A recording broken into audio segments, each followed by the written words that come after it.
자, 6장의 유형재산입니다. 여러분. 자, 유형재산이라는 게 뭘까요? 특징이. 여러분, 유형재산은 중요한 특징은 첫 번째, 영업활동에 사용할 목적의 자산입니다. 영업활동에 사용할 목적으로 보유하고 있는 물리적 형체가 있는, 실체가 있는 비화폐성 자산을 우리가 유형재산이라고 하는 거예요. 쉽게 말하면 우리가 사업을 한다 그러면은 사업을 할 수 있는 어떤 사업장, 건물도 있어야 되고 또 뭐 물건을 판다 그러면 싣고 이렇게 배달하고 이런 차량도 필요할 거고 뭐 직기 비품도 있어야 될 거고 이렇게 영업활동 할 때 필요한 자산이 유형자산이다 이렇게 생각을 하면 되겠습니다. 자, 그래서 여기 한번 의의를 읽어보면 비유동 자산에 속하며 비유동에 속하며 미래 경제적 효익의 유익 가능성이 높고 자산이니까 이걸 이용하면 내가 미래에 현금의 유입을 나한테 가져다 줄 수 있어야 되는 거죠. 또 영업활동에 사용할 목적으로 보유하고 있는 물리적 실체가 있는 비화폐성 자산이다. 그렇게 이해를 하면 되겠습니다. 그럼 유형자산에 해당하는 게 뭐가 있을까요, 여러분? 영업할 때 필요한 게 뭐가 있을까요? 자, 예를 들어서 건물이 있어야지 거기서 사업을 할 수 있잖아요. 그죠? 물론 뭐 남의 건물 빌려서 매달 월세 내고 이렇게 사업을 할 수도 있지만 내 건물이 있으면 더 좋겠죠. 그죠? 그래서 건물, 사무실이나 창고나 이렇게 사업할 때 필요한 건물, 또 뭐 토지, 뭐 예를 들어서 내가 제조업을 하고 싶어요. 그래서 지방 지역에다가 땅을 사놨거든요. 거기서 건물을 지어가지고 공장 건물 지어가지고 또 제조업을 할 수도 있는 거고 이렇게 영업에 필요한 이런 토지, 임야나 대지나 이런 토지. 구축물은 뭐냐면 건물로 보기 애매한 것들이 있을 수 있어요. 건물은 아닌데 건물 주변에 있는 토목시설이라든지 또는 뭐 건물 앞에다가 큰 동상을 설치해가지고 사람들이 볼 수 있게 이렇게 어, 구축을 해놨다. 그런 걸 이제 구축물이다 이렇게 얘기하는 거예요. 그래서 우리가 건축물이라는 표현을 쓰잖아요. 건물과 구축물 이렇게 그걸 합쳐서 건축물 이렇게 부르기도 하니까 구축물, 건물로 구분하기 애매한 이런 토목시설이나 공작물 같은 거 이런 것들을 말하는 거고요. 차량 운반구. 자, 기업이 이제 영업을 하려면 물건을 또 싣고 또 배달도 할 수 있어야 되고, 그죠? 물건을 운반할 때도 차량이 필요하고, 그래서 이렇게 승용차, 뭐 화물 트럭, 오토바이, 이렇게 운반을 목적으로 하는 이런 승용차, 화물차, 오토바이 등의 각종 차량을 말해요. 또 뭐가 필요할까요, 여러분? 내가 제조업을 하고 있다 그러면은 물건 만들 때 뭐 기기 장치가 있으면 기기 장치가 필요할 수 있잖아요. 그죠? 제품 제조할 때 각종 기계. 근데 이제 기계 그러면 여러분 왠지 막 공장에 그런 기계만 생각할 수 있는데 공장에 가보면 컨베이어 벨트 같은 것도 있거든요. 컨베이어 벨트. 이렇게 물건을 컨베이어 벨트에 올리면 쭉 이렇게 이동이 되고 이런 거. 또 기중기. 건설 현장에서 쓰는 이런 기중기 같은 거. 이런 것들도 다 기기 장치로 봐요. 자, 그다음에 또 비품. 자, 비품이라는 거는 영업할 때 뭐 컴퓨터, 에어컨, 책상 이런 직기들 있잖아요. 직기 비품들. 그런 걸 비품이다 이렇게 이해하시면 되겠습니다. 자, 그다음 특이한 게 건설 중인 자산. 이거는 단어 그대로 지금 건물을 짓고 있는 중인 거예요. 그렇죠? 내가 완성된 건물을 산 게 아니라 내가 건물을 직접 짓는다. 그러면 돈이 이렇게 지출이 될 거잖아요. 그죠? 그래서 건물을 지을 때 이게 현금이 지출이 되면 이게 지금 건물을 산 건 아니잖아요. 건물을 짓고 있는 과정에 있으니까 건설 중인 자산 이렇게 회계 처리했다가 만약에 이 건물이 완공되면 건물 이렇게 대체해 주는 거예요.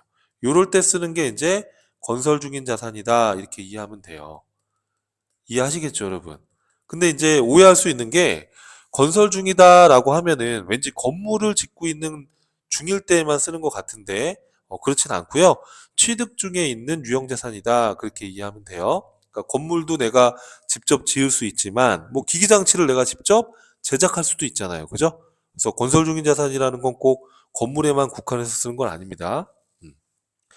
자, 근데 여러분 이 유형자산의 개정 과목을 제가 쭉 몇 가지 소개시켜 드렸는데 이게 딱 유형자산이 딱 고정되어 있는 건 아니에요. 왜냐하면 이 유형자산은 영업활동에 사용할 목적으로 갖고 있는 거잖아요.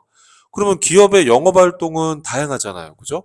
예를 들어서 대한항공은 비행기로 여객이나 화물을 실어가지고 운송료를 받는 거잖아요. 그죠? 그러면 그 비행기라는 항공기 자산이 영업활동에 필요하단 말이에요. 그럼 항공기라는 계정 과목을 만들어서 쓰면 되는 거예요. 예를 들어서 선박회사, 배로 화물이나 여객을 싣고 이렇게 운임을 받을 수 있잖아요. 그럼 그 배가 영업활동의 주 유형자산일 거잖아요. 그죠? 그럼 그 배를 선박 이런 식으로. 그러니까 유형자산은 영업활동에 따라서 이렇게 다양한 계정 과목들이 또 나올 수가 있는 겁니다. 자, 그래서 이렇게 뭐 항공기나 선박회사에서의 선박처럼 이것도 유형자산으로 구분이 된다. 그래서 실무적으로 중요한 항목은 별도의 계정 과목을 또 만들어서 이렇게 회계 처리를 하면 되는 겁니다. 자, 그 다음에 나오는 얘기가 취득원가예요. 여러분, 취득원가. 자, 취득원가라는 단어는 뭐냐면 내가 이제 건물이나 토지나 이런 유형자산을 취득했을 때 이 자산에 취득한 금액을 얼마로 우리가 이걸 인식할 거냐, 얼마로 기록을 할 거냐. 취득과 관련된 부대 비용은 다 포함하는 거예요. 그 순수한 자산의 구입 금액뿐만 아니라 취득과 관련된 부대 비용도 취득원가에 포함하라는 거예요. 예를 들어서 건물이나 토지 같은 걸 사면 취득세, 등록 면허세 이런 거 내야 돼요. 그럼 예를 들어서 내가 건물 뭐 10억짜리를 샀는데 뭐 이런 취득세, 등록세 1억을 냈다. 그럼 11억에 취득을 한 거라고 우리가 생각을 하잖아요. 똑같은 개념이에요. 취득과 관련된 부대 비용은 취득원가에 포함하는 거예요. 내가 뭐 기계를 샀어요. 그럼 기계를 운반해 오면서 기계 1억짜리를 샀는데 기계 운반해 오면서 500만 원의 운반비가 들어갔어. 그쵸? 그럼 1억 500만 원을 취득원가로 보는 거예요, 이렇게. 이해돼요, 여러분? 내가 이번에 건물을 사면서 공인중개사한테 중개 수수료를 줬어요. 건물이 지금 10억짜리인데 1000만 원의 공인중개 수수료가 나갔어요. 그러면 1억 1000에 구입한 걸로 생각하는 거잖아요. 그죠? 또 기계를 구입하면서 기계 설치비를 또 따로 지급했다든지 기계 같은 경우에는 취득하고 나서 기계가 잘 작동하는지 이거 시범적으로 이제 운행을 해봐야 된단 말이에요. 그때 들어가는 비용이 시운전비인데 이것도 기계 취득을 위해서 들어간 거니까 이건 비용이 아니라 기기장치로 보는 거예요. 이처럼 명칭여와 불구하고 이 유형자산을 취득하는 데 들어간 부대 비용은 다 취득원가에 포함하는 거예요. 아시겠죠, 여러분? 그래서 대표적으로 뭐 기계를 100만 원에 구입하면서 설치비가 30만 원 들어갔다. 그럼 이 기계를 100만 원에 산 게 아니라 그렇죠. 130만 원에 취득한 것으로 보는 게 맞다. 그래서 취득하는 과정에서 들어가는 모든 재반 비용은 별도의 비용이 아니라 해당 자산의 취득 원가에 포함하는 것이 당연하다라는 거예요. 이해되시죠? 자, 케이스를 한번 보겠습니다. 1월 3일 날 공장에서 사용할 기계 350을 구입하면서 설치비 20만 원과 함께 어음을 발행해서 지급했다 이렇게 돼 있어요. 자, 그럼 여러분 이 거래의 키포인트는 기계 산 거죠. 그럼 기계장치라는 자산이 증가한 걸로 기록하는데 이때 여러분 취득원가는 이때 취득원가는 어떻게 해요? 그렇죠. 350에 20만 원을 포함해서 370을 취득원가로 보는 거예요. 이해되시겠죠? 여러분 주의해야 됩니다. 어음 발행했다라고 해서 지급어음이라고 하시면 안 돼요. 자, 우리가 아직 부채편을 배우지 않았지만 물건 상품이나 원재료 같은 걸 구입하면서 어음을 발행하면 우리가 지급어음이라는 부채의 증가로 기록을 하거든요. 근데 이렇게 상품이나 원재료가 아닌 이런 기기장치를 구입하면서 어음을 발행했다 그러면 이건 상거래가 아니기 때문에 어음을 발행했다 하더라도 미지급금이라는 계정 과목을 써요. 이거 주의하셔야 됩니다. 미지급금이라는 부채의 증가다. 자, 이 미지급금, 뭐 지급어음 이런 부채 계정 과목은 부채편에서 또 나오니까 지금은 가볍게 한번 들어봐 주세요. 그래서 자, 상품이나 원재료를 구입하고 어음을 발행해서 주면 대변의 지급어음이라는 부채의 증가로 기록을 하지만 우리가 이런 상거래가 아닌 기계나 건물이나 이런 자산을 구입하면서 어음을 발행해서 줬다 그러면 어음을 발행해서 줬다 하더라도 지급어음이라는 부채 계정을 쓰지 않고 미지급금이라는 부채 계정으로 한다는 거. 이것도 조금 여러분 생각해 보시라고 제가 여기다 적어 본 겁니다. 자, 이 어음대금을 만기가 도래해서 당좌 수표를 발행해서 갚았대요.